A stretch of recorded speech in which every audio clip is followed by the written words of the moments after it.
Hey all, Steve Hoback, a proud member of the board of Save the Second, along with Anthony Garcia, Ron Carter, Andy Lander, and Rob Pincus. Um, just a quick little follow up to the blog post I had on our website, savethe2a.org, or you may have seen it on our Facebook, Save the Second. I did a piece on Mithridates, the ancient king who was a warrior king that was the only person that was a bigger rival to the Roman Empire than Mithridates was Hannibal. Um, and he allegedly concocted a elixir called Mithridate that was small bits of poison that he took each day to protect himself against his enemies who may be trying to poison him or do him harm. So our little bitter pill for the day um, has to do with spending at NRA. You all may be aware that a lot of the powder keg that blew up around the time of NRA annual meeting was billing presented to, or questions about billing, from Ackerman McQueen to the NRA regarding 260 some thousand dollars worth of purchases made by Wayne LaPierre on, now this is important, on an Ackerman McQueen American Express card in Wayne LaPierre's name. And the purchases in question were, among other things, the infamous suits from the Zigna store in Beverly Hills and 6 or 7 flights that Mr. LaPierre took. Now, if you do the math, I believe it was something like $49,000 in clothing purchases, and the balance was flights. The only way the math works out, boys and girls, is if those flights were chartered flights. It's a given that first class is below someone of Wayne LaPierre's import. I mean, he doesn't need to socialize with the commoners. That's, that's ridiculous. Um,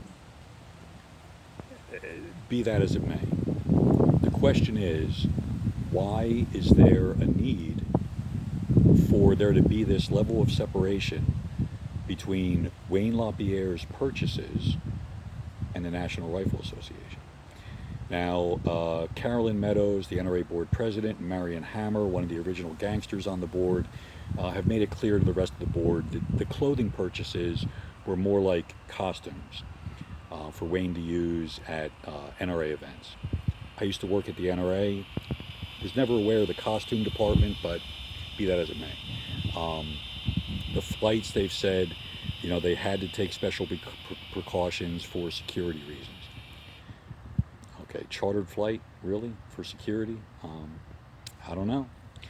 But the important thing to look into and ask yourself the question is, who would benefit from this separation? Now, they can use the defense that NRA member dues and contributions really didn't pay for those suits and really didn't pay for those chartered flights. It was paid for by Ackerman McQueen and never really paid back yet by the NRA. Kind of sounds like they were following Josh Powell's business plan of buy, but don't pay. I don't know. Just a thought. That's it. That's your little bitter pill for the day. Do with it what you will. Again, visit our website, savethe2a.org, or see us on Facebook at Save the Second. And if you have any questions, reach out to us. By the way, a little disclaimer at the end. I am in no way associated with Bloomberg. I'm an NRA Life member. I have been for many years. I was an annual member for many years before that. Again, like I said, I was a member of the NRA's training department.